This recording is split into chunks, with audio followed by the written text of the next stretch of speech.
Hello foodies, आज मैं लेके आई हूँ एक नई रेसिपी जिसका नाम है पकोड़ा कड़ी। बहुत ही कम इंग्रेडिएंट से बनती है, फटाफट बन जाती है और कुछ नया आइटम आप सभी के लिए इस लॉकडाउन में। तो जैसे ये ब्यूटीफुल दिख रही है इतना ही क्विकली बन जाएगी, टेस्ट बहुत ही बेहतरीन। तो स्टार्ट करते हैं वीडियो। मैंने एक कटोरी भर के बेसन लिया है और उसको पानी के साथ मिक्स करके आधे घंटे पहले भिगो के रख दिया था। इसकी वजह से आप देख सकते हैं इसमें बबल्स रेडी हैं, ये नेचुरली होने वाले बबल्स हैं। इसकी वजह से मैं इसमें सोडा ऐड नहीं करूँगी और बस इसी स्टेज पे हम बाकी के मसाले इस बेसन में ऐड कर देंगे, जैसे कि नमक। साथ ही में मैं ऐड करने वाली हूँ इसके अंदर एक मीडियम साइज चॉप्ड ओनियन यानी प्याज बारीक कटे हुए और 2 छोटी हरी मिर्च के टुकड़े। इन सारी चीज़ों को आप इस बेसन के बैटर में ऐड कर दीजिए और इसके बाद में बहुत अच्छे से इन तीनों चीज़ों को आपको मिक्स करना है। याद रखिए कि ये बैटर पतला नहीं होना चाहिए और थिक रहेगा तो अच्छी बात है, लेकिन अगर ये पतला हो जाता है तो आप इसमें और बेसन ऐड कर सकते हैं। जैसे कंसिस्टेंसी मैंने आपको बताई है ऐसी ही रहनी चाहिए। अगर पतला हो जाता है तो ये जब हम तेल में फ्राई करेंगे तो ये तेल पी जाएगा। तो इसके बाद हम इस पर्टिकुलर बैटर को हम कढ़ाई में डालते हैं जिसमें है तेल और इसके पकोड़े बनाएंगे। तो जैसे आप देख रहे हैं पकोड़े के साइज़ आप अपने हिसाब से बड़े छोटे कर सकते हैं और इसे लाइट ब्राउन होने तक आप इसे तेल में सेक लें। और जैसे ही ये लाइट ब्राउन हो जाते हैं आप इन्हें निकाल लीजिए और देखिए कि जब आप निकालें तो इसमें बहुत ही कम तेल हो या फिर तेल हो ही ना, सिर्फ पकोड़े आपके डिश में आए। सेम इसी तरीके से हम बाकी के बैटर का भी पकोड़ा बना लेंगे और आप चाहें उस साइज़ से आप इन पकोड़ों को बना सकते हैं। इसके अंदर अगर आप चाहें तो और वेजिटेबल्स भी ऐड कर सकते हैं। मैंने सिर्फ इन्हें प्याज और हरी मिर्च के साथ बनाया है। आप चाहें तो इसमें शिमला मिर्च, गाजर और बीन्स भी डाल के बना सकते हैं। आप अपने सुविधा के हिसाब से और टेस्ट के हिसाब से आप और भी वेजिटेबल्स ऐड करें। एंडली जब मैंने पकोड़े बना लिए तो वो इतने हैं और जो आपके सामने हैं जिनके साइज़ आप देखेंगे बड़े भी पकोड़े हैं और छोटे भी पकोड़े हैं और ये सारे पकोड़े सोडा फ्री हैं।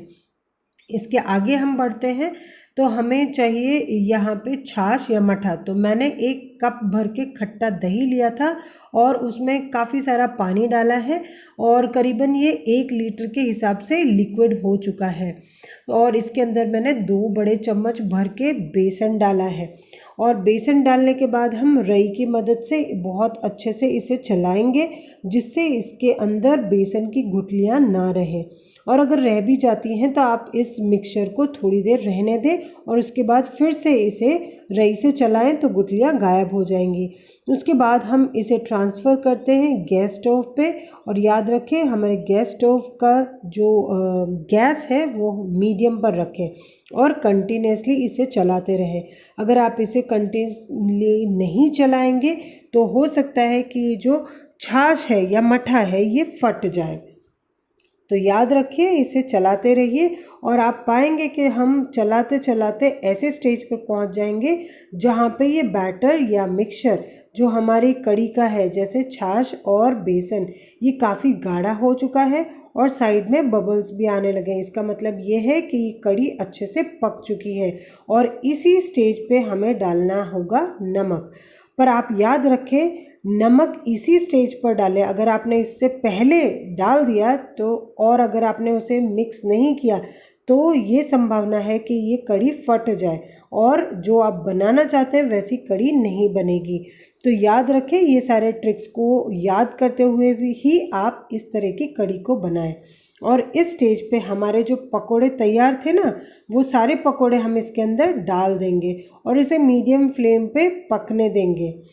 और इस स्टेज पे हम क्या करेंगे, इसे छोड़ के हम तड़के की तरफ बढ़ेंगे और तड़के के लिए मैंने ली है कढ़ाई और जिसमें 1 बड़ा चम्मच भर के डाला है घी। आप चाहें तो तेल भी डाल सकते हैं।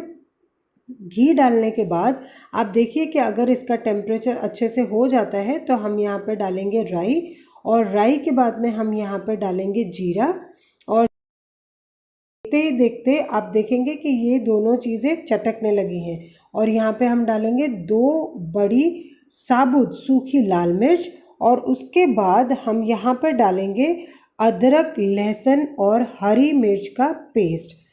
और जैसे ये पेस्ट आप घी में डालते हैं, याद रखिए इसे अच्छे से घी में भून ले, या जो तेल डाला है उसमें भून ले, जिससे इन तीनों चीज़ों का जो कच्चापन है वो निकल जाए। और इसके बाद में हम कलर के लिए डालेंगे यहाँ पे हल्दी पाउडर। और हल्दी पाउडर को भी डालने के बाद आप अच्छे से मिक्स कर लें और गैस बंद कर दें, जिससे जो हल्दी है उसका कलर यहीं पे स्टॉप हो जाए, प्यारा सा कलर रहे और ये बिल्कुल भी जले ना। और ये तड़का तैयार है बिल्कुल।